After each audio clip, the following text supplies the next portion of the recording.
in the ASEAN countries. There's no doubt that the time couldn't be better for countries to raise their tobacco excise taxes.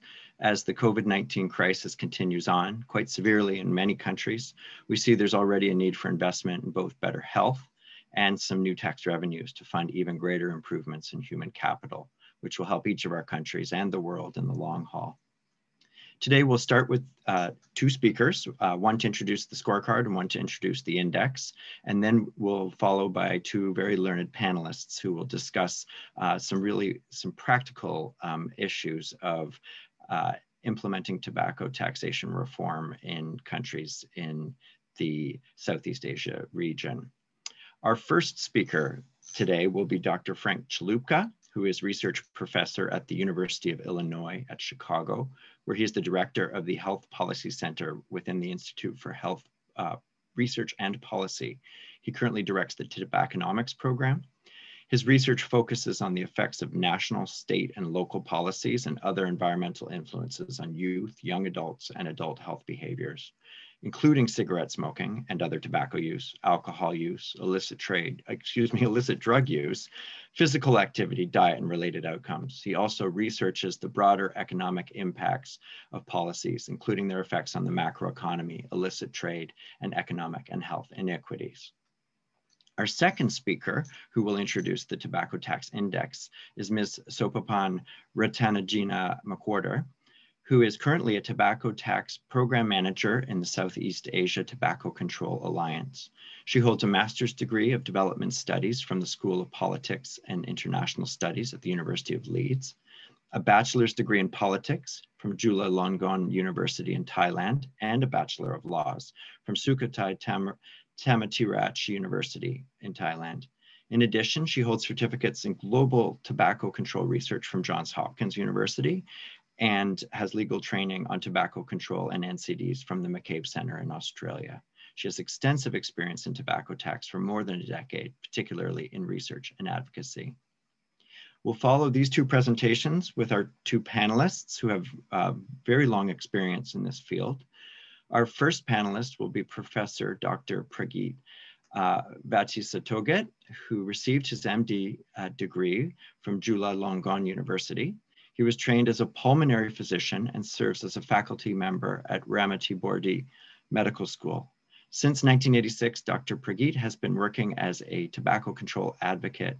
His current role is Executive Director of Action on Smoking and Health in Thailand since 1986, and he's been invited to attend Thailand's National Committee on Tobacco Control as an advisor for more than 30 years.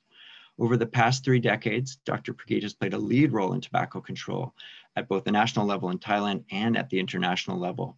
He was a key facilitator in drafting the WHO FCTC Article 6 guidelines that focus on tobacco taxation at the Conference of Parties 6 in 2014, and has advocated for tax increases in Thailand since 1993. He's also received several awards, including the inaugural Luther Terry Award for Outstanding Individual Leadership in Tobacco Control in 2000. Our final speaker tonight will be Ms. Rowena S, Clara, who is Director of the Fiscal Policy and Planning Office in the Department of Finance for the Government of the Philippines, where she provides technical assistance to department officials in the area of fiscal policy and revenue programming. She participates in the periodic assessment of government fiscal operations vis-a-vis the planned targets and recommends measures to increase collection efficiency. She helps to prepare and publish relevant financial statistics, and as you might expect, she provides technical assistance in the formulation of tax reform policies. She interacts widely with international partners such as the IMF and the World Bank, and is currently a member of the working group composed of Thailand, the WHO, and the Philippines, conducting a study on excise taxation in the ASEAN region. She was the head of the technical staff of the syntax reform that worked, the syntax team that worked for the passage of the now renowned Syntax Reform Act of 2012, and was deeply involved in developing the simulation models for estimating the impact of the different proposals, and then ultimately the impact of the law on revenues and consumption of these products. It really is my pleasure to welcome everybody here tonight today actually, and listen to these wonderful speakers and panelists. Before I hand it over to our first speaker, I just want to ask that people use the question and answer box rather than the chat box to ask questions. I think it'll be easier for us to monitor, and we will try to get to questions as best we can during the presentation. And if we can't, we will get to them after. Thank you again so much for attending, and I'm going to now hand the virtual microphone over to Frank. Great, thanks, Jeff, and good morning, good evening to everyone. As Jeff mentioned, I'll be introducing the scorecard that we developed in the Tobacconomics team to look at how cigarettes are being taxed around the world. The next slide, please. So in the Cigarette Tax Scorecard, what we decided to do is to try to take a more comprehensive look at how governments are taxing cigarettes around the world. Up until this point, there have been a few metrics that people have looked at, but they really didn't capture what was happening overall more comprehensively with cigarette tax systems. So what we try to do in the scorecard is just to take this comprehensive look, and we focus on 4 key dimensions of cigarette tax systems. And I'll go through each of those in a little bit of detail over the next several minutes. But the key measures that we look at are cigarette prices. It's important to have taxes high enough to have an impact in raising cigarette prices so that they can reduce the demand for tobacco products. We also looked then at how the affordability of cigarettes is changing over time and how much of that is being driven by increases in taxes. The third component is the share of taxes in retail cigarette prices. This is the one that I think most people are going to be most familiar with, given that that's what a lot of metrics have focused on to date. And then the last one is something that we've come to realize over time is really important in influencing the distribution of prices and the opportunities for smokers to trade down to cheaper brands as taxes go up, and that's the tax structure for cigarettes. Next slide, please. So here we use data from the WHO's biennial reports on the global tobacco epidemic, the Empower reports. And what we've done is to compile the data for 2018, 2016, and 2014, and you'll understand why in a few minutes when I get into some of the details. But we've developed scores for cigarette tax systems across these 3 years. This is something that we've worked with a number of colleagues around the world on. It's gone through extensive peer review, and as I'll talk about, it's really based on the recommendations and the guidance that we get from a variety of different sources, from the World Bank, from WHO, from the guidelines for the implementation of Article 6 of the FCTC. Next slide, please. So the first component that we look at is cigarette prices. Next slide. I think everybody knows that the evidence is overwhelming at this point.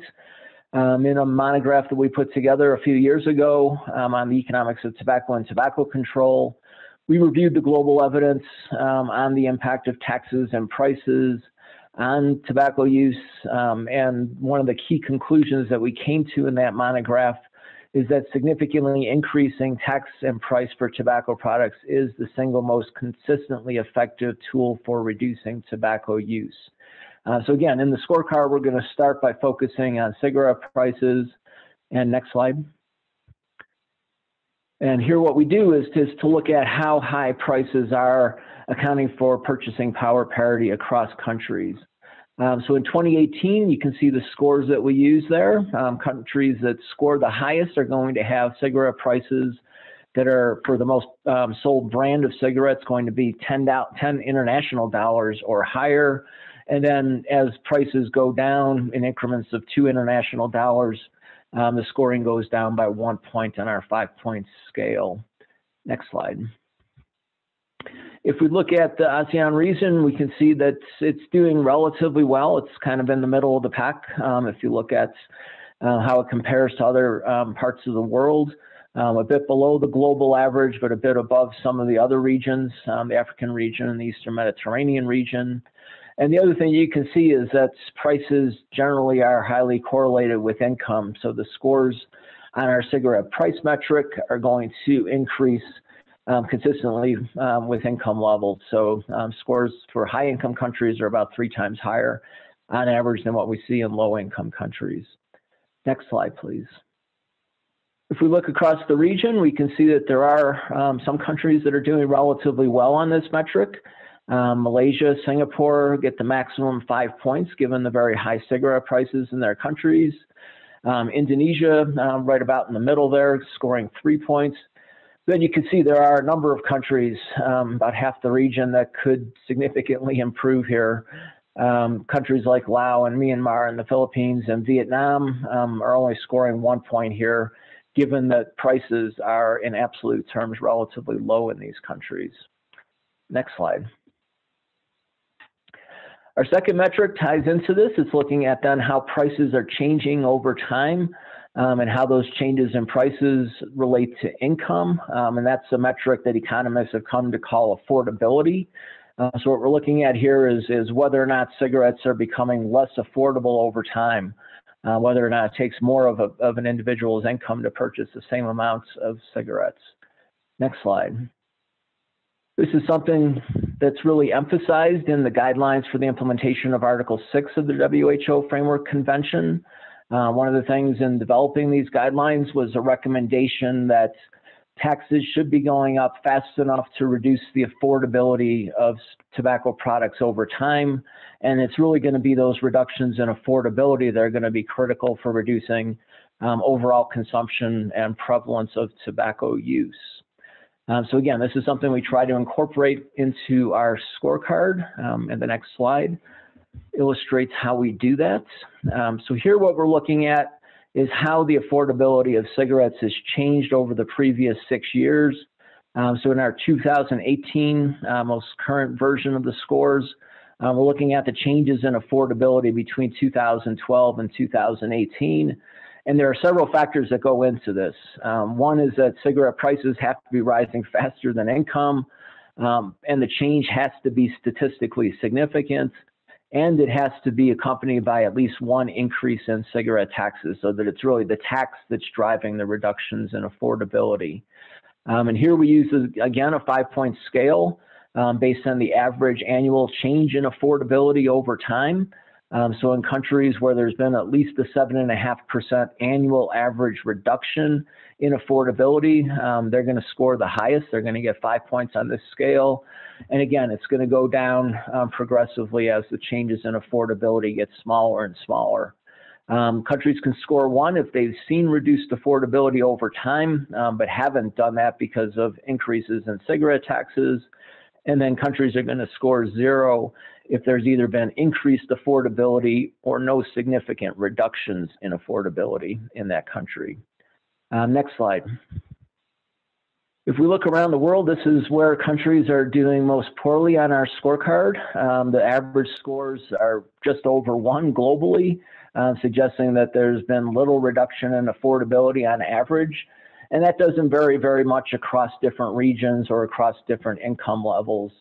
And you can see in the ASEAN region that the changes in affordability have been slower than what we've seen in any other part of the world at this point.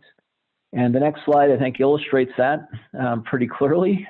Most countries in the region, all but the Philippines, have seen either no significant reductions in the affordability of cigarettes over the 6-year period from 2012 to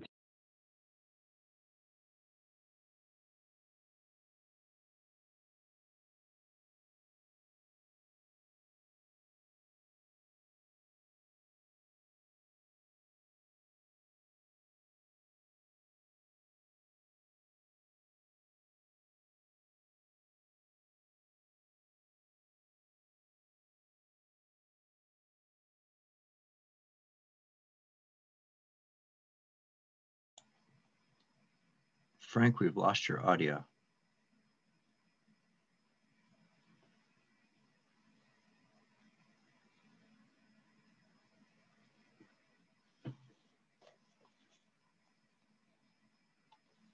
All right, I apologize for that. I lost my connection, but hopefully I'm back and everybody can hear.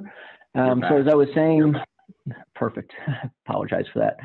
So as I was saying, in the region, we've seen no significant reductions in affordability or increasing affordability of cigarettes in almost every country, with the exception of the Philippines, where we've seen, again, big tax increases over this period, tax increases that have led to price increases that have significantly outpaced the growth in income.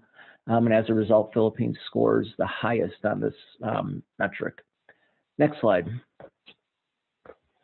All right, the next one that we focus on, the third component of the scorecard, is the cigarette tax share, how much of the retail price is accounted for by cigarette taxes. And the next slide provides some of the background on this. This was a metric that was first put forth in Curbing the Epidemic, the World Bank's report on the economics of tobacco control, where we talked about the idea of taxes on cigarettes accounting for 2/3 to 4/5 of the retail price of cigarettes. And that's been, I think, more embodied in the Empower metric that puts countries at the highest level of achievement if total taxes on cigarettes account for at least 3/4 of price.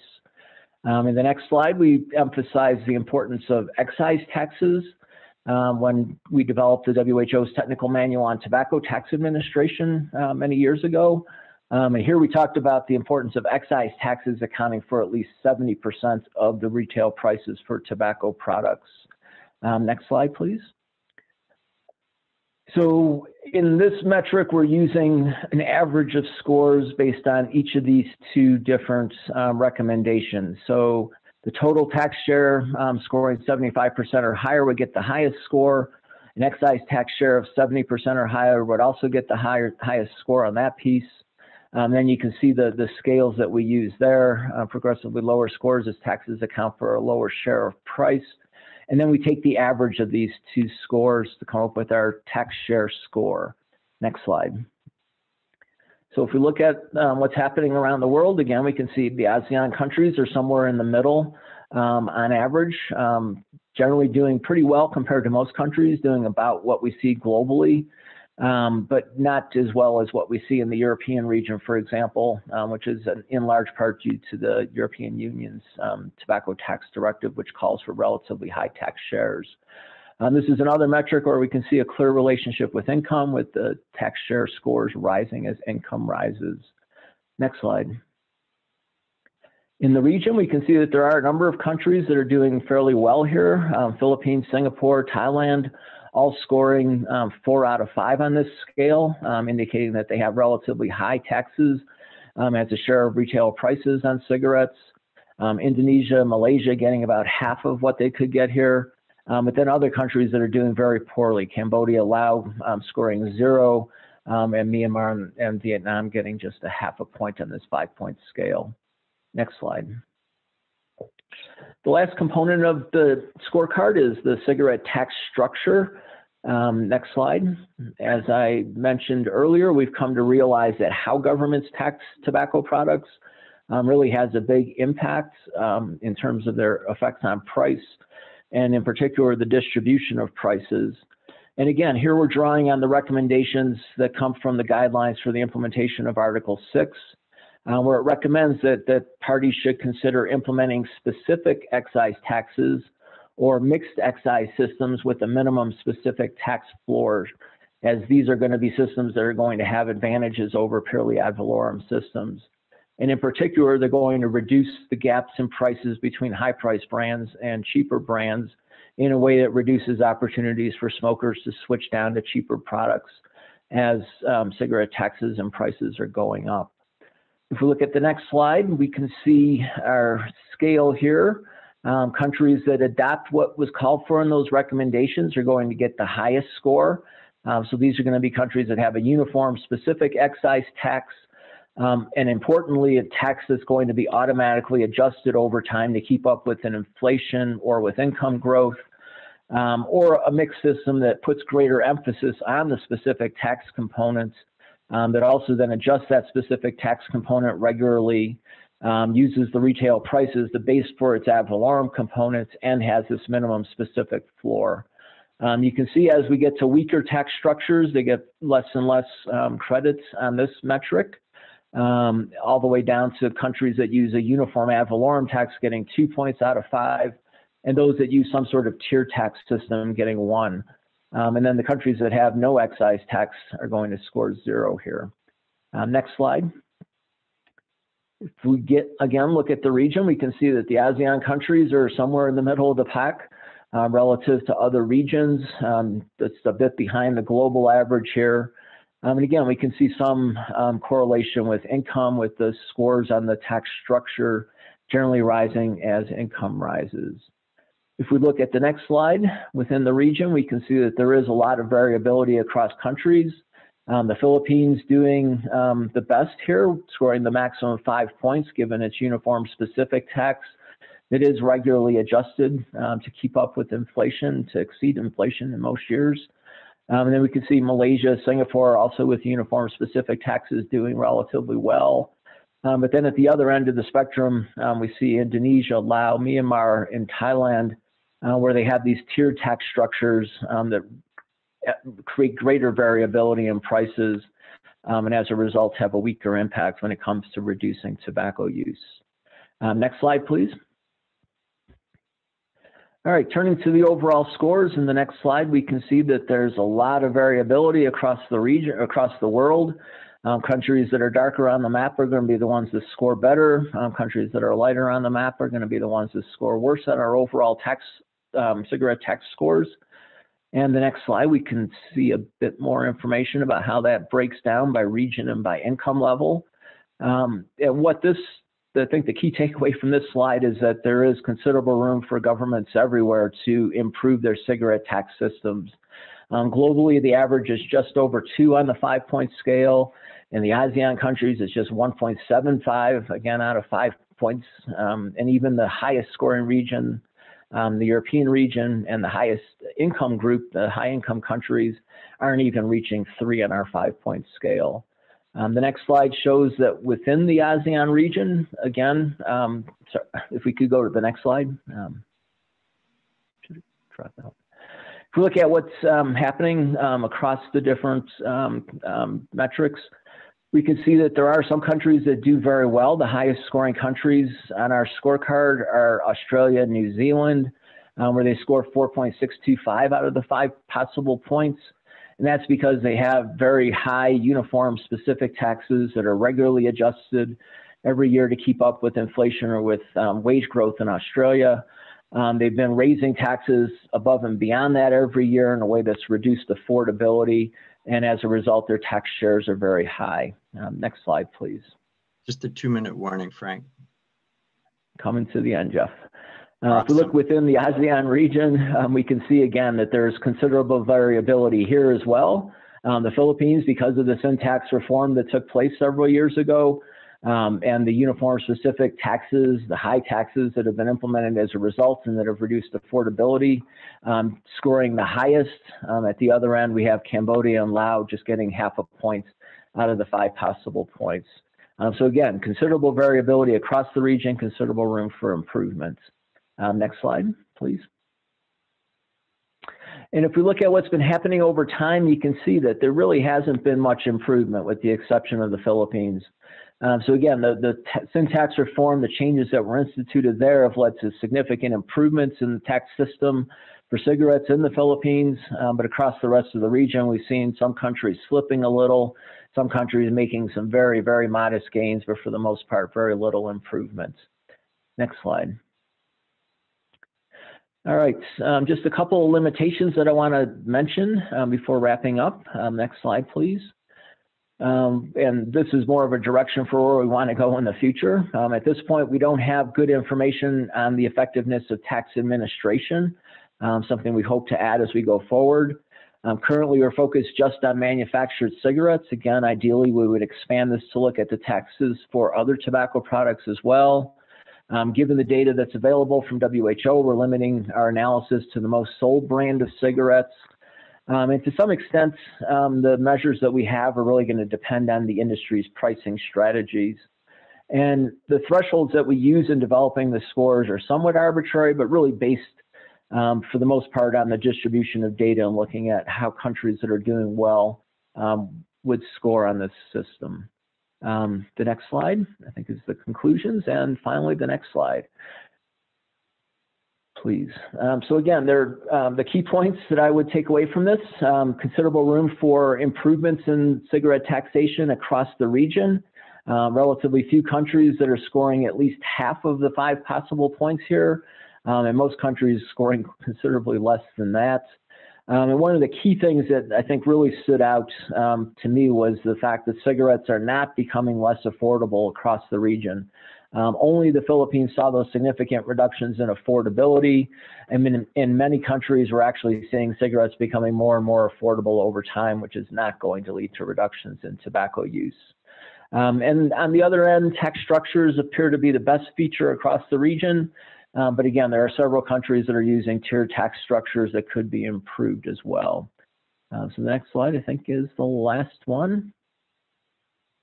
And if you're interested in more, you can go and get a lot more information on our website, the overall scorecard, some regional briefs, some background briefs, and quite a bit of other information as well.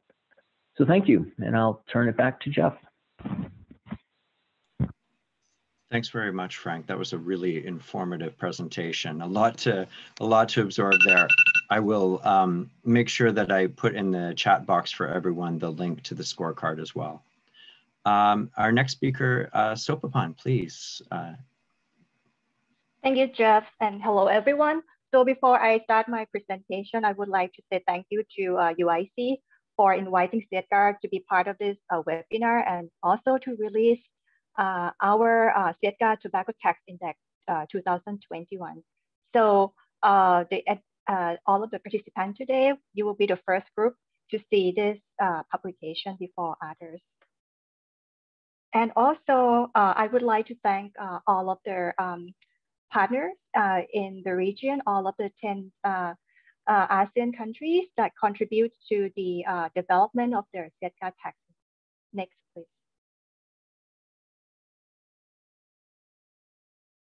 So what is SEATCA Tobacco Tax Index?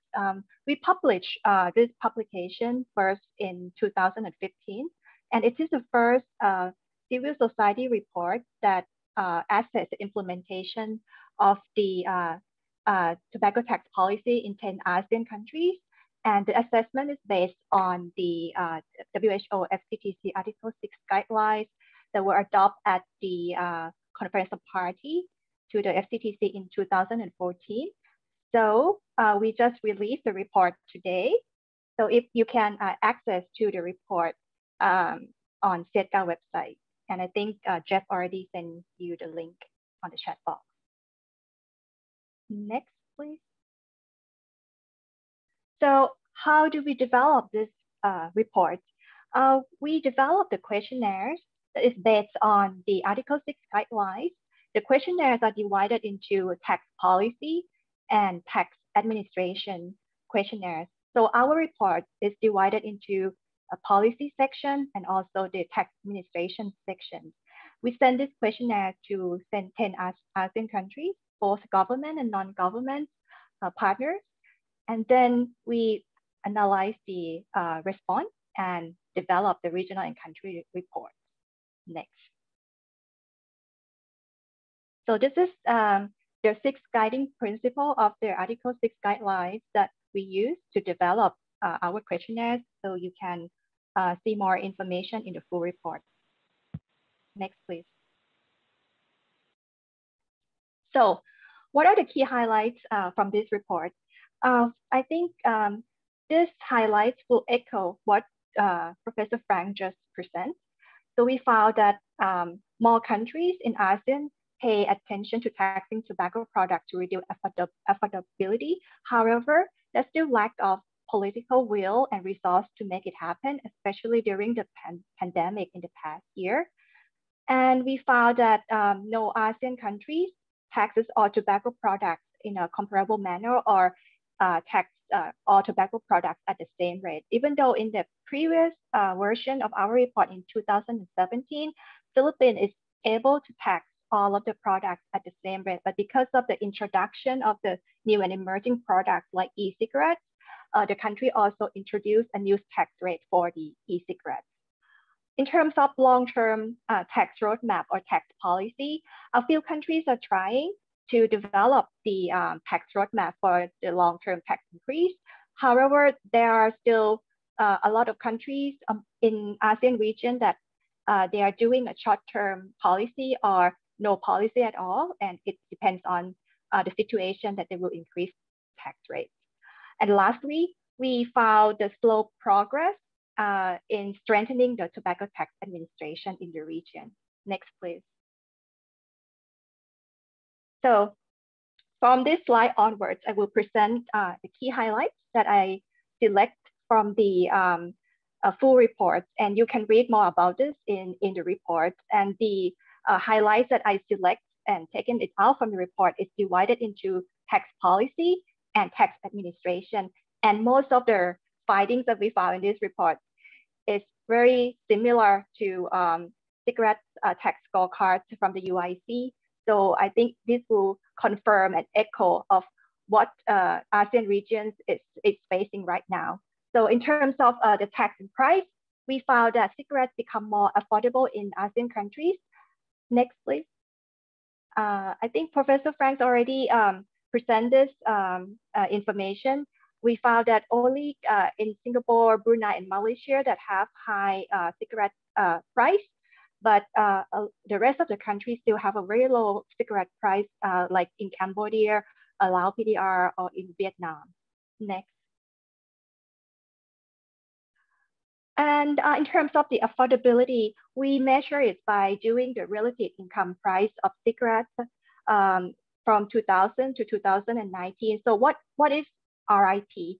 So the RIP refers to percentage of GDP per capita that required to purchase 100 packs of cigarettes.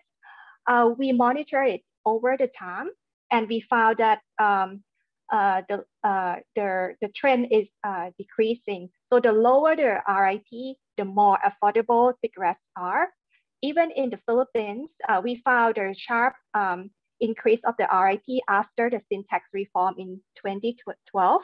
However, since 2018, the trend is gradually increased, but not as fast as after 2012. Next slide. And when we talk about how regular their countries are able to adjust their tax rates or increase their tax rates, we found that only 4 countries in ASEAN, Indonesia, Myanmar, Philippines, and Singapore, are able to increase tax annually or at least every other year.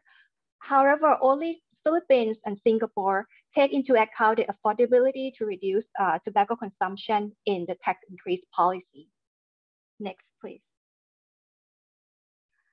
For the tax system, most of the ASEAN countries apply a specific tax, which is the most effective tax system that Professor Frank just mentioned.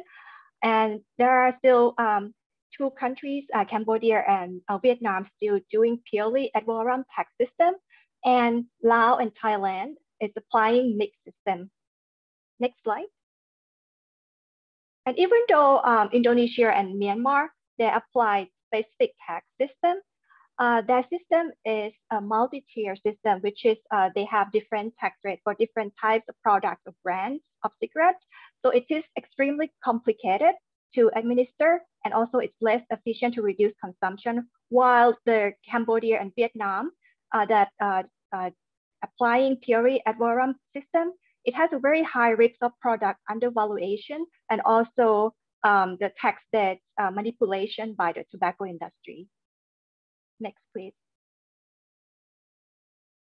In terms of taxing all products at the same rate or comprehensive tax rate for different products, we found that none of the ASEAN countries are able to do this. They cannot tax all of the tobacco products at the same rate, especially in the past few years that we have new products introduced in the region, such as the e-cigarettes.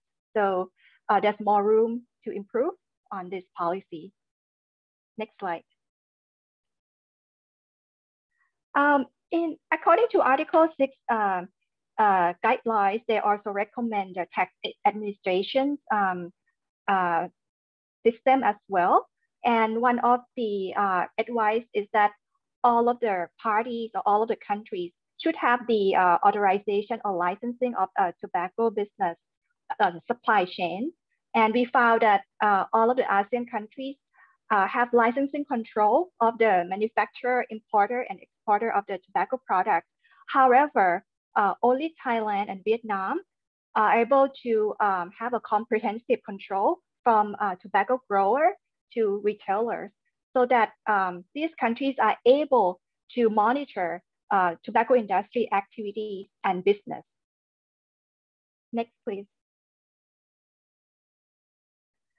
Article 6 guidelines also recommend the country to have a fiscal margin on the tobacco products so that the countries can differentiate the tax paid product and also the product that don't pay tax, or it could be illegal products.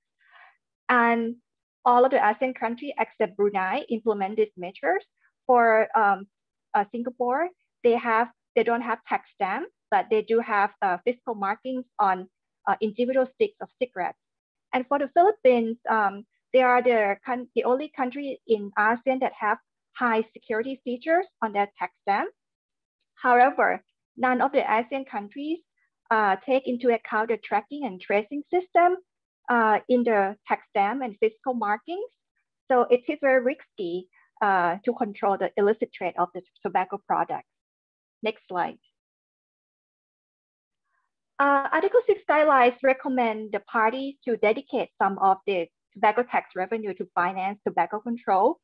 So in our region, only Laos, PDR, Thailand, and Vietnam are able to dedicate some funding to the tobacco control program. However, Laos, PDR is unable to put it into practice because of they have a tax agreement with the tobacco industry for 25 years, since 2001, for the country to provide benefits, the tax benefits to the tobacco industry. So the industry don't have to pay tax according to the tax law in the country. And I would like to highlight this point that during the pandemic, if all of the countries in ASEAN regions are able to raise high tax, they can even use this tobacco tax revenue to finance COVID-19 recovery. Next, please. So in the Article 6 guidelines, they also recommend the parties to have a policy to protect the tax policy from the vested interest of the tobacco industry, so that it prevents the interference from the tobacco industry in their tax policy development and also in the implementation. Only Brunei and Philippines have this policy. They have a code of conduct of the government officials in interacting with their tobacco industry representatives. So it prevents their interference from the tobacco industry. And unfortunately, only one country in the region, Laos, PDR, they have engagement with the tobacco industry in terms of the agreement to provide their tax benefits to their industry for 25 years. Next, please. So what are our recommendations to the government? So we would like to recommend all of the ASEAN governments to implement a long-term tax policy, and not only focusing on the revenue target, but also public health targets. And all of the countries should consider shifting to the uniform specific tax system, and also remove the multi-tier system by taxing all products in a comparable way or at the same tax rate, so that the country will be able to reduce tobacco consumption in the country. And also it is important to have a comprehensive licensing control, so that the government can monitor the activities and business of the tobacco industry, and also require the tobacco industry to submit the detailed financial reports, so the government can keep track of what the industry is doing. Next slide. And it is very important, if the countries would like to control the illicit trade problem in the country, that the country should have a tracking and tracing system that embedded in their fiscal markings or tax stamp, so that they can identify what are the legal products. And also, it is important to prohibit the duty-free sale of tobacco products, because the government don't get any revenue from having products sold in the duty-free shop. And it is very important to protect the interference from the tobacco industry by having a code of conduct of all of the government officials to interact with the tobacco industry. And lastly, it is very important to dedicate some of the tobacco excise revenues to the implementation of tobacco control programs. And as I told you before, that it is very important now during the pandemic that if the government can raise higher tax, they can even use that revenue for the COVID-19 recovery plan. And I would like to highlight again that all of you can access to the full report on SEATCA website. And if you have any questions, I'm very happy to answer all of the questions. Thank you very much. Thank you so much, Sophapan. That was a fantastic presentation. I learned a lot, and it was really, I think, particularly interesting to juxtapose the two presentations together. We really see some resounding results here that are incredibly similar between the two countries. I'd now like to hand it over to Rowena Santa Clara. Or I'm sorry, Erica, do we have, good, excellent. Thank you. Rowena, if you could turn on your camera, please.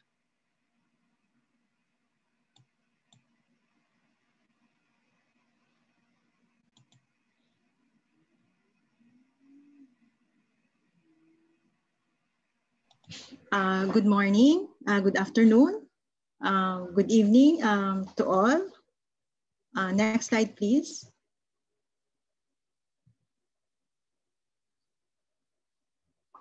Yeah, it is important to note that the Philippines was able to raise tobacco taxes thrice since 2012. The Sin Tax Reform Law of 2012, or RA 10351, was the landmark legislation under the Aquino administration, which simplified the tobacco excise tax structure and increased the excise tax rates effective in 2013. Under the Duterte administration, there were two tobacco tax reforms since 2016. Republic Act 10963, effective in 2018, and Republic Act 11346, which is effective in 2020. The swift succession of these tobacco tax reforms can be considered as a watershed moment in our country's political history. This is the only administration in the Philippine history that increased taxes on tobacco twice in a single presidential term.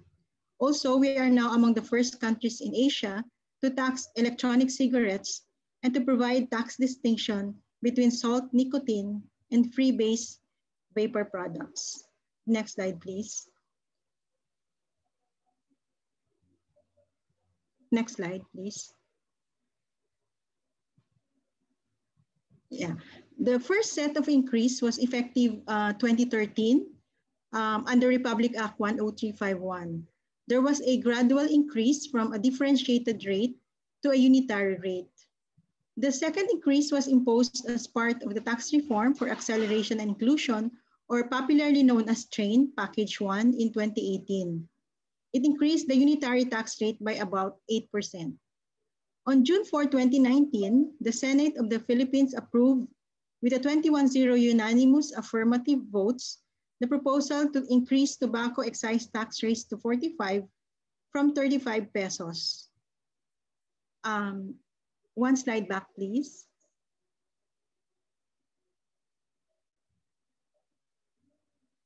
Yeah. Or a 29% increase, it's from 35 to 45, or a 29% increase effective January 1, 2020. There will be an increase of 5 pesos every year from 2021 until it reaches 60 pesos per pack in 2023, which was the original proposal of DOF. From 2024 onwards, there will be an annual indexation of 5% to account for inflation and income. The House of Representatives adopted the Senate version on the same day, and passing the recent increase within 3 weeks was to us a miracle. Next slide, please.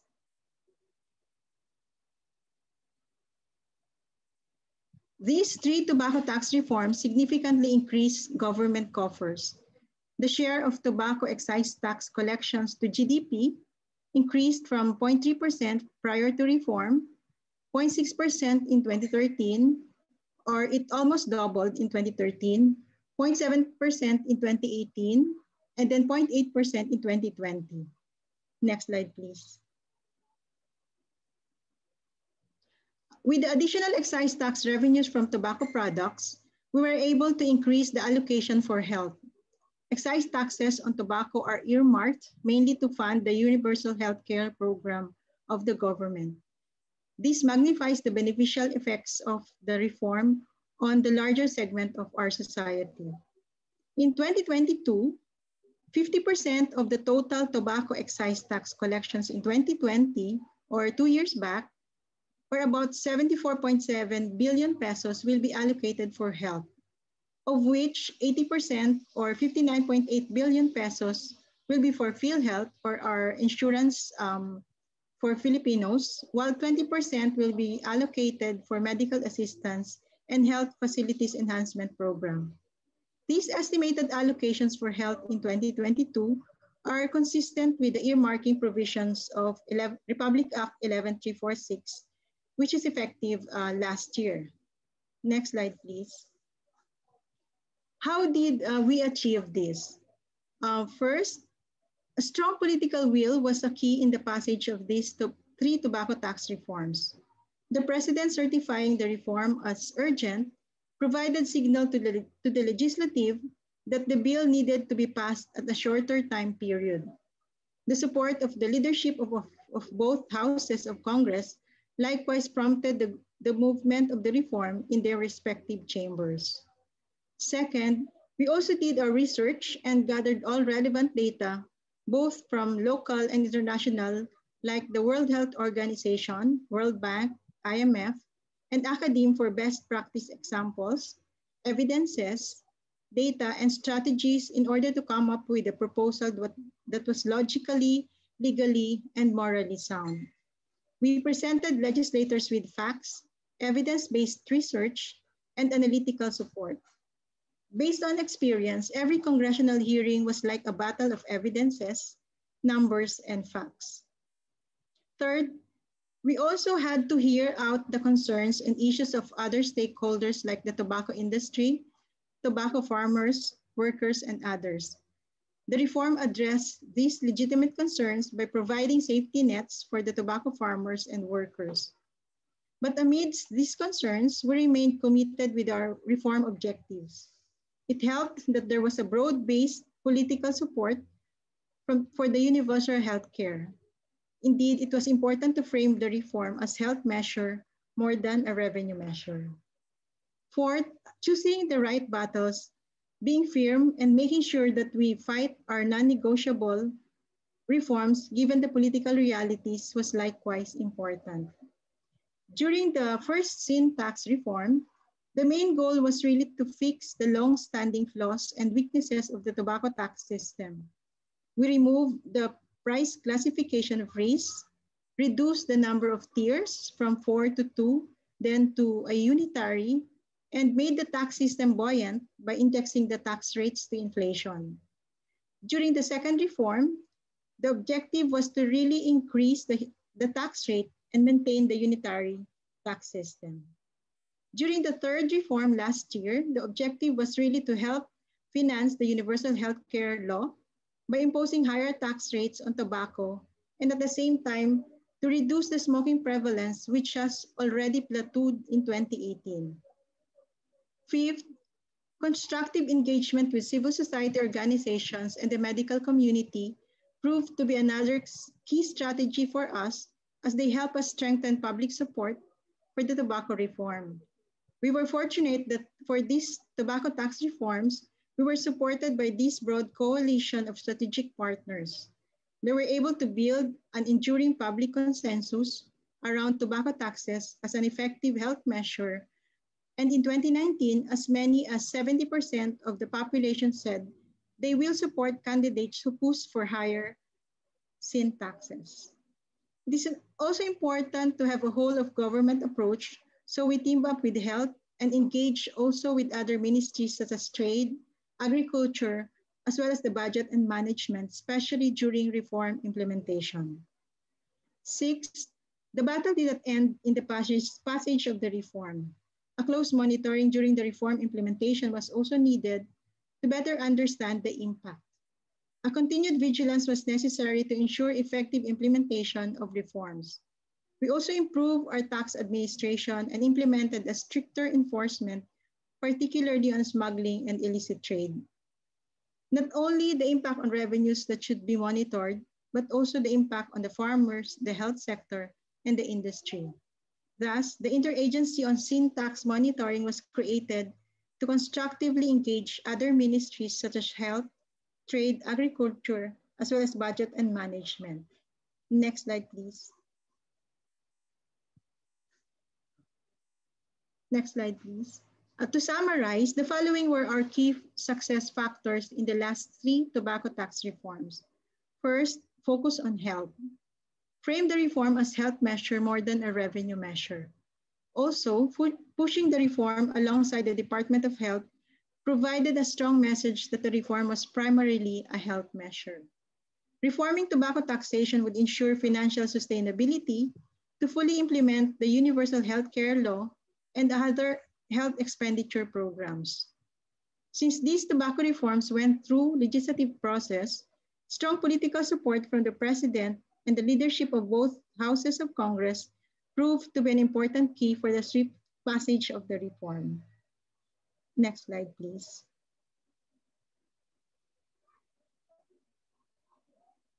Next slide, please.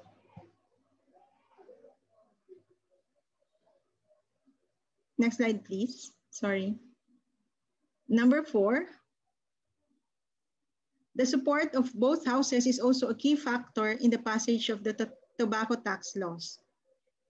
And 5th, technical discussions with the legislative branch opened doors to negotiate provisions and illicit support, while we remain committed to stick with our non-negotiable policies and choose the right battles. Again, number 6, engaging with CSOs and the medical community help us to strengthen public support for the reform, and being firm on what we want to achieve or our non-negotiable and choosing the right battles help us in achieving our goal. Next slide, please. Next slide, please.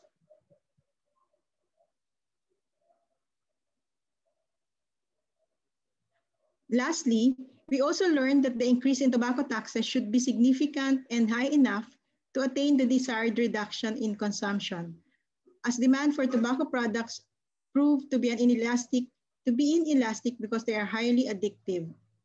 Based on our experience, minimal increases do not result to a significant decline in consumption. Under RA 10351, or the first sin tax law, while cigarette tax rate was increased by 150% between 2012 and 2013, the volume of locally manufactured cigarettes declined by 15.5% for the same period. On the other hand, when we had a marginal tobacco tax rate, or an increase of 9.2% in 2018 under train law, the volume of removals actually increased by 18.4% as compared with 2017.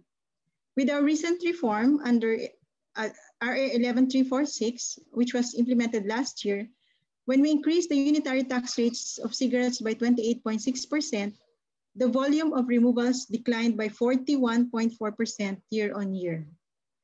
We note, however, that the decline could also be attributed to the impact of the COVID-19 pandemic and nationwide lockdowns imposed last year, which restricted production of non-essential goods, including tobacco products. Next slide, please.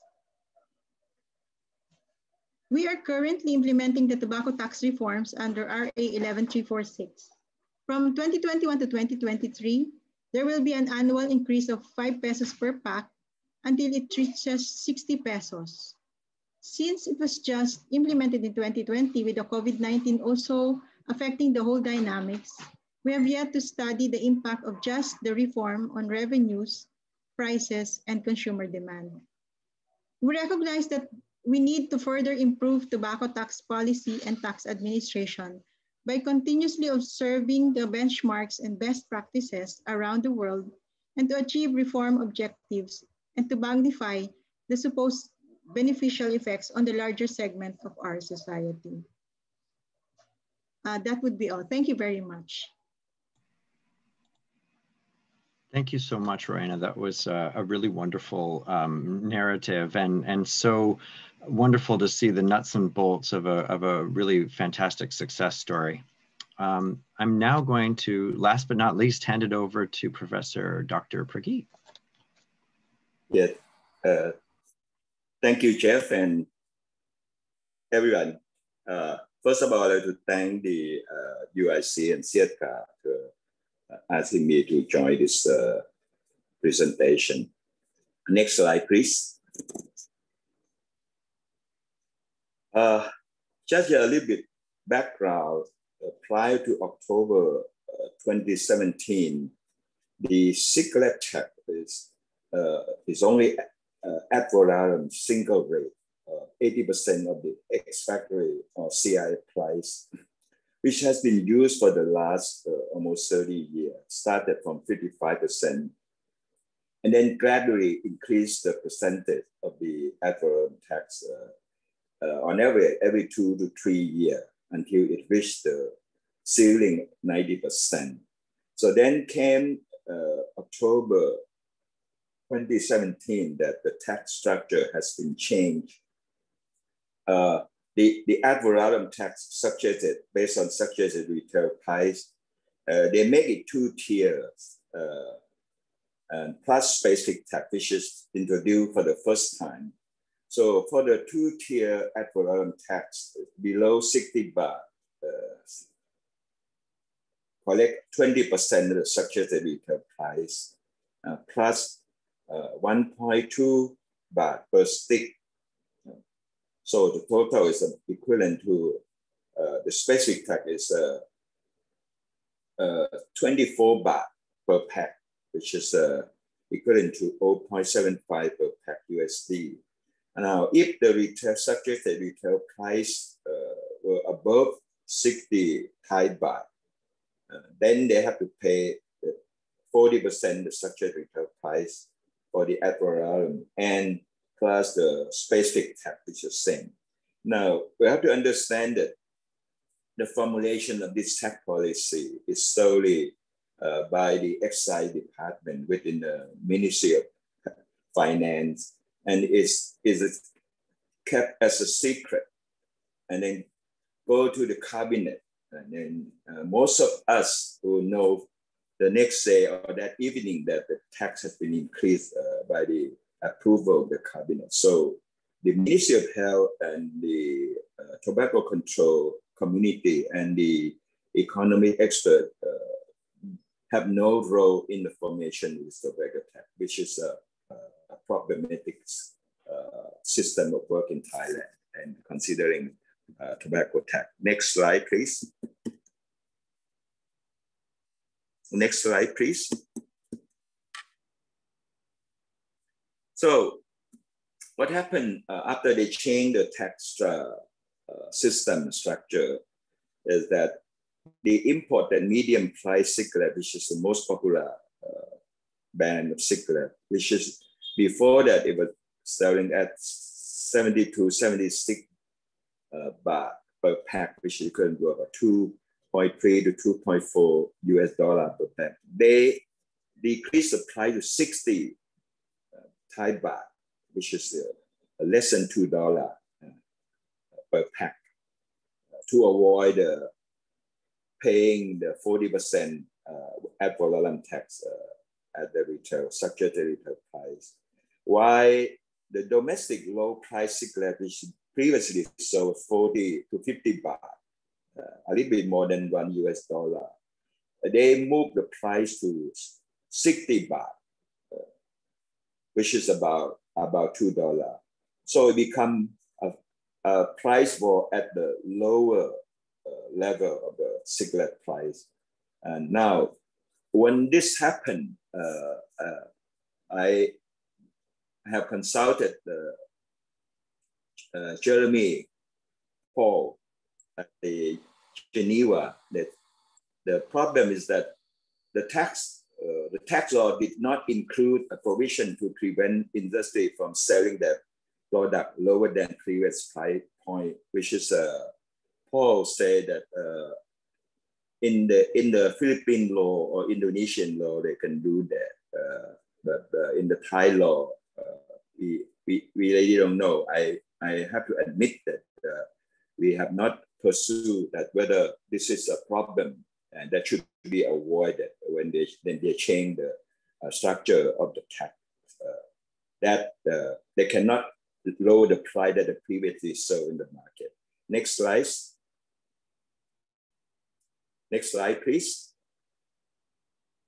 So what happened is that you look at the red line. The red line is the Tobacco Authority of Thailand. For many years, they were the major player of the market, holding about 2/3 of the market share. And now the Philip Morris is the market share is about 1/3 of the market share. Since 2017, with the change of the tax structure and the lowering of the cigarette price of Philip Morris, they in 1 year they take about another more than 20% of the cigarette market share on the expense of the Tobacco Authority of Thailand's market share. And then the profit of the Tobacco Authority of Thailand dropped from close to 290 million annual to only 20 to 25 million USD, okay, which is normally for whatever profit the Thai authority, Tobacco Authority made, they have to 80% of the profit have to go to the government. Okay, so the next slide.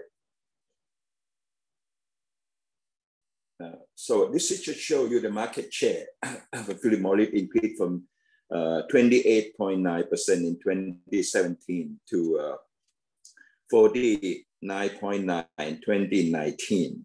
I do not have the market share of the 2020 yet, but but Philip Morris even goes higher than 49.9%, whereas the Tobacco Authority of Thailand dropped from 64.6% to 43%.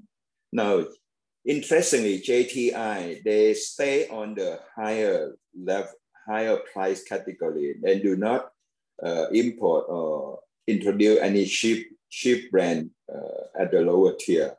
So the market share remained the same. So the rest of the other tobacco companies, such as from China, from Korea, they are only about less than 10% of the market share. So the major players between Philip Morris and the Thai Tobacco Authority. Next slide, please. Next slide, please. So this just shows the number of stake changes from before they increase before the tax structure changed to 2017 and 2018. You can see Philip Morris increased from 12,000 to 18,000 million piece, whereas the Thai Tobacco Authority dropped from 26,000 to 19,000 pieces annually.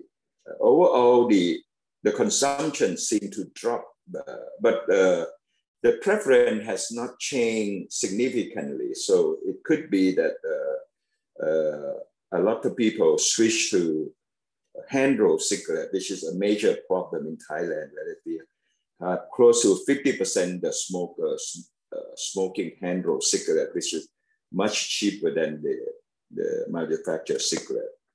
Next slide, please.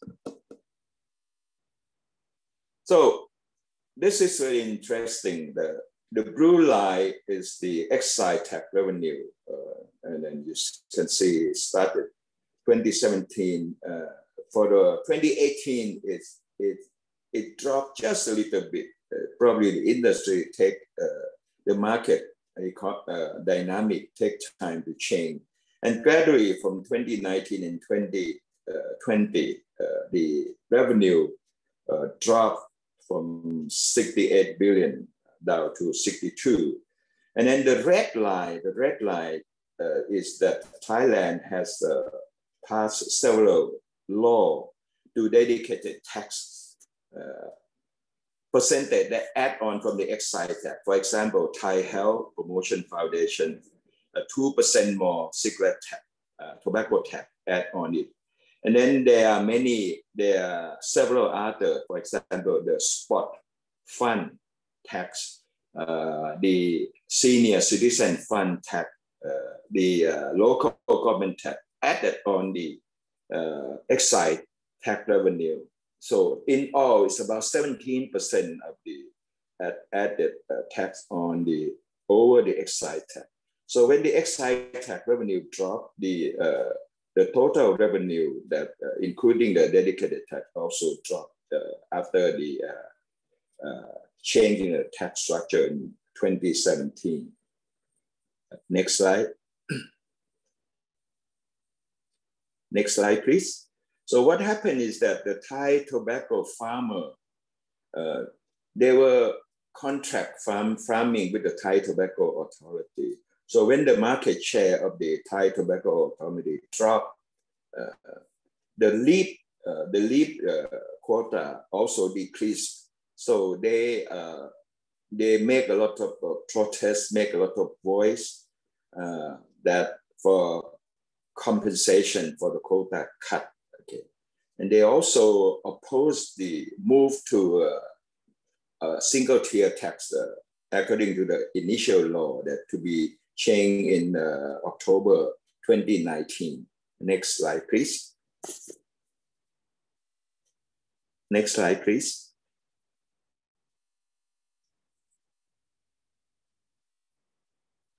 No.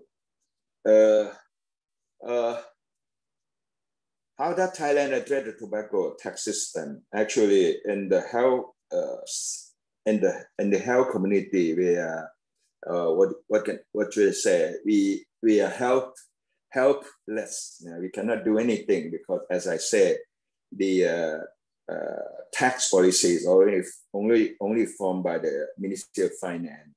So the two-tier system supposed to be shifted to single-tier 40% ad valorem in October 2019. It was not implemented in 2019 as well as 2020 because of the political instability and the opposition from the farmers group. The tobacco farmers were compensated for the quota cut annually. The health advocate proposed to revise the tax structure altogether were ignored. The WHO has advised that the whole system needs to be changed, perhaps not go to the single tier 40%, which will be much too high for the Thai market. To lower down the ad valorem to single tier somewhere between 30 to 35%. And then increase the specific taxes. But this were not taking any attention from the Ministry of Finance. Okay, so right now is in the process of revising cigarette tax structure to be used October 1st, 2021, this year. Next slide, please.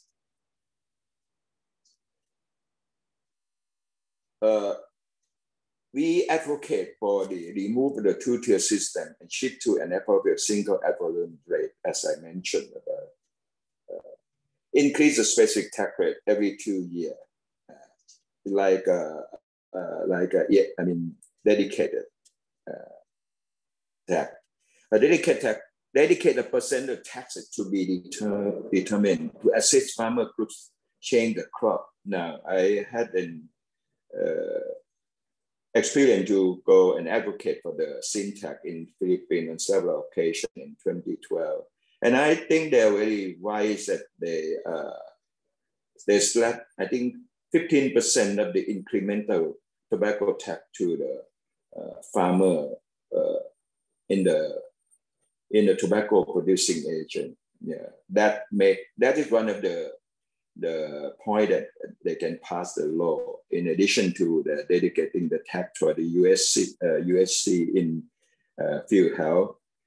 So we propose that to prevent industry interference in tax policy formulation. We do not have hard evidence, but we strongly feel that tobacco industry probably interfered in the tax cycle change in 2017.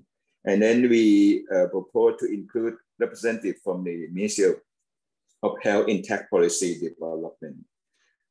Next slide, please. Next slide, please. The key lesson learned is that the tier system provide opportunity for industry to compete at the lower price category, increase consumption and decrease tax revenue, increase consumption of tobacco, as I said. And then the revenue, excise tax revenue decreases. And tax policy being considered by the Ministry of Finance solely, the potential cause severe adverse results. And tobacco tax policy development should take into account public health and revenue benefits. All stakeholders, including MOF, the public health advocate, should be part of the policy development. Tobacco tax policy development should be protected from the tobacco industry interference. And then as the Thai Tobacco Authority is a state-owned, the Thai government has conflicting interest resulting in the ineffective tax system. So this is a lesson learned from the Thailand's case. I think this is the last slide. Thank you very much for your attention. Thank you so much, Professor Prakit. That was a really another interesting presentation, and definitely seeing some different struggles in Thailand as we, try to improve the system there. I want to give a little shout out to Erica Sue, who is doing the slides for us tonight. I'm noticing a lag between North America and Asia tonight, so I really appreciate your patience with this.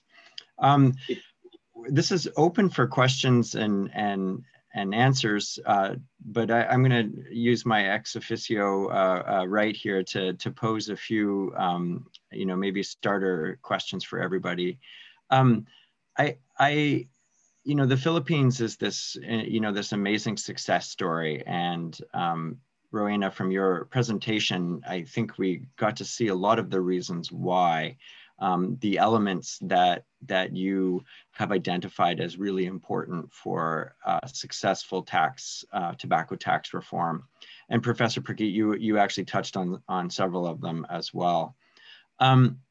Right now, we're in the midst of another huge public health crisis in the form of COVID-19. So we have these parallel crises going, 8 million deaths a year from tobacco use, and then we don't know really, frankly, how many deaths yet from COVID-19. And we know that the two are related because we know that people who smoke have worse COVID-19 outcomes. That's been pretty well documented in the scientific literature at this point. I don't think anyone disputes that anymore. So one would think this is a really opportune time for us to be pressing hard for tobacco tax. And this is what we all do all day long. And I think we're getting a little bit of traction in some places, but remarkably in a lot of places, we're not getting the kind of traction that I think we all anticipated we were going to get. So I guess my question for each of you and all of you is, A, I guess, why aren't we getting the traction? And then B, what might we do differently so that we can convince our finance authorities that this is the right time to do this? So who would like to take that first? let me take it first. Okay. Now in Thailand, particularly, the last few years, we had a coalition government. Okay, had a coalition, and the stability of the government is really not very good, but not very stable. So policy formulation is very difficult for this government already. Now come COVID, then the government is busy with dealing with the COVID. Actually, very few other policy have made any headway. And then the parliament meeting also is halted. So it's in the situation, I think if you want to do a very important policy during this kind of difficulty, COVID and economic hardship, you really need a uniform government, a really stable government to move a good public health policy, including the tobacco tax, for example. That's my personal theory. Okay. Yeah. Over to you. Frank, do you want to take a stab at this one? I don't have any good answers for that one, Jeff. I think COVID has created so many challenges, so many distractions for governments that they have so many other things that they need to deal with right now. It's hard to break through that. And I think that's, something that we just have to work harder at. As you pointed out, there's a lot of good reasons for why it makes sense to do. And we just need to get that message out better than we've gotten it out, because there's so many other competing demands right now on governments to deal with COVID and all the fallout from that, it's hard to break through that. Maybe once we get COVID under a better control, they'll have the bandwidth to start thinking about it, and then I think they'll also be looking at their fiscal situations and starting to think much more deeply about how to generate additional revenues, which will hopefully be a good thing for tobacco taxation in the coming months and years even, I reckon. I don't know if Rowena or Sophapan have anything they'd like to add to that.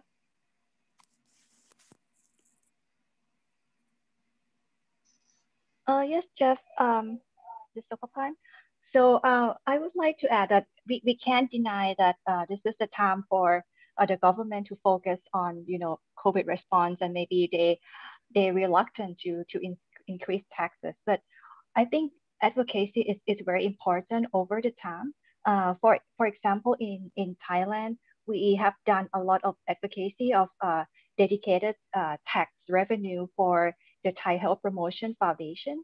And that kind of revenue, they raise like billions of dollars every year that it can be used for advocacy campaigns. Like for now, I think they are doing the COVID-19 advocacy campaign as well.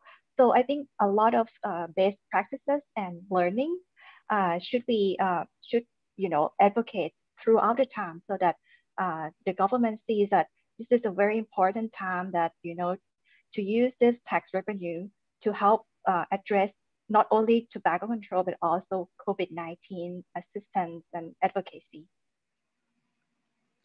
Thanks, Sophapan. I think that's a really great set of points. And just to let some of our viewers know who aren't familiar with the situation in Thailand, where there is actually a part of the tobacco tax revenue allocated specifically to this health promotion fund, which I mean has been a world leader, I think, in so many ways, in showing how these funds can be reallocated back to building, health equity in your country, and it's really a wonderful model. Rowena, did you want to add anything? I agree with Dr. Chaloupka. Our efforts right now in the Philippines is on COVID response, but we just implemented the 2020 reform, where we increase the tax from 45, and then there's a 5 peso increase every year. So we would like to see first what is the impact of this reform, and then we'll decide maybe after the full implementation. Thank you. Thank you. We have a number of questions in the Q&A, and I'm going to highlight a couple of them here. To start, we have a question about multi-tax tiers. And I don't know if anyone wants to say a word or two about this. Frank, you mentioned them. Prakit, you also mentioned them because of what's going on in Thailand. This participant is from Indonesia, where obviously there is a major challenge with tax tiers. So who would like to take the tax tier issue? I can start, Jeff. So it looks like the questions are about the opportunities that a tiered system creates for avoiding taxes. I think Indonesia is a particularly good example of a place, a bad example of a place where that is very easy to do because of the many tiers, and the tiers that are dependent on the type of product that's produced, how it's produced, but also based on production volume. And I think what that does is it creates an opportunity for the industry to kind of become much more fragmented than it would be otherwise. In most countries, we see very highly concentrated tobacco industries. Here, because of the lower taxes on smaller producers, it creates an incentive for more smaller producers to exist, or for a big company to maybe break itself up into a bunch of smaller pieces so that they can avoid paying the higher taxes. So I think that that's one of the disadvantages of a tiered system. I talked about the idea that a tiered system creates bigger gaps in prices and opportunities for smokers to substitute down. But it also does create these sort of opportunities for the industry to try to evade taxes, avoid taxes, by playing around, in this case, with its production volumes. There's a huge supply side component to it for sure. And I think obviously there's motivation from for governments to do things certain ways, or beliefs that there are certain constituencies that they're trying to serve this way. Small manufacturing, this belief that somehow that creates more jobs, and the evidence doesn't actually bear that out at all. So it's a misplaced hope, I think, when in fact they should be doing exactly as all of these guidelines are suggesting, and that is having a uniform tax. Mary Sinta from SEATCA is asking a question about Malaysia. And I know several folks on this panel are quite familiar with what's going on in Malaysia, and I'm wondering if anyone would like to comment here in terms of the desire to try to improve things even more in Malaysia for tobacco tax.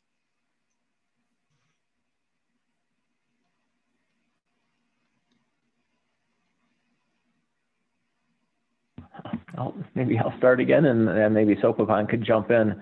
But I think in the scorecard, that's one of the limitations that I highlighted. So Malaysia looks like it's doing relatively well in some sense. It's got, I think, a decent tax structure. It has relatively high prices on at least the most sold brand. So it looks like it's doing well. It certainly hasn't reduced affordability, as we saw. It hasn't happened almost in any of the countries in the region. But like I talked about, I think one of the big limitations with the scorecard is that we don't have a good metric for tax administration, the effectiveness of tax administration, how well they are able to deal with smuggling. And I think that is a big issue in Malaysia. And I think that's where the SEATCA metric is nice, because it really brings in it deals with a lot of the limitations of our scorecard. It deals with tax administration. It deals with taxation of other tobacco products. So I think that's why Malaysia may appear to be doing relatively well on our metric, is that we're not picking up the lack of effective tax administration there, which is something that the SEATCA scoring does much better than we do. The index does much better than we do. Thanks, Frank. Sophapan, do you want to add anything to that? Thank you, Frank. And I totally agree with Professor Frank. And actually, I think Mary is the expert in the tobacco interference. Actually, I think Mary also understands the situation pretty well. And I think that I agree that tax administration system has to be strengthened, especially the code of conduct among the non-health agency or non-health ministries. to set up this code of conduct of among the government officials to interact with the tobacco industry. So that will help prevent the interference from the tobacco industry, and also having a licensing control, the comprehensive licensing control of the tobacco supply chain, so that the government, Malaysian government, is able to understand the market and the business, and they are able to do a better or more effective policy to address the interference. Thanks, Sophapan. I think that's a really great point, and we absolutely see across the world, and you know, Frank and I and our team, we've discussed this at great length about how to measure this across many countries, but we definitely see where countries have good control of the supply chain, you know, you see that these issues can be mitigated greatly. Maybe not eliminated entirely, it's very difficult to do that, but you can certainly mitigate them with good supply chain control, you know, through a really strong track and trace program and licensing, as you suggested, Sophapan. So there are a lot of different ways. And obviously the protocol to eliminate illicit trade in tobacco products has some really good provisions in it that help to guide countries through that process. There's a really interesting question in the Q&A box here about the difference in strategy here. And the question is, which one is better? Silent advocacy, which is focusing on feeding the government with evidence, or massive public campaigns to give support for the government? So let's throw that one open for a comment. Which one's better, or perhaps both? I think you need both. You need both. If you provide good evidence for the government, you can get it go if you have a good government. Otherwise, evidence is not enough. You know, you need pressure for the government to act. So you need both. No, I absolutely agree. I've been in the business of creating evidence all my professional career, but it only works when the advocates can take it and use it. Mm-hmm. Yeah. I would like to add to the. Go ahead, Sophapan, please. I would like to add to this point as well that some of the countries that we work with that have a limited expression of voices or opinions. Some countries, like in Laos PDR, most of the work that have done behind the scenes, because we cannot do the advocacy in the public it's because of the law or regulation in the country. So I agree that it works both ways, but it needs to be tailored and to the local context, to the local political system and the environment around it as well. Thanks. I think that's a really great point, Sophapan, and for sure there's huge variation in terms of the ability to express oneself politically across the world. But we have seen some really creative solutions to that in some countries where, for example, religious groups have become involved. You know, they have a certain ability to maybe skirt some of those rules, or academics. You know, there's a fine line sometimes, I think, between sort of academic promotion and you know, being able to affect the political process a little bit more directly as well. So I guess we're always all trying to find these creative solutions, you know, to an age-old problem here, I think. We're getting right at closing time here. I am wondering if any of the panelists have any final words they'd like to share with our participants this evening or this morning. Yes, yes, Chair.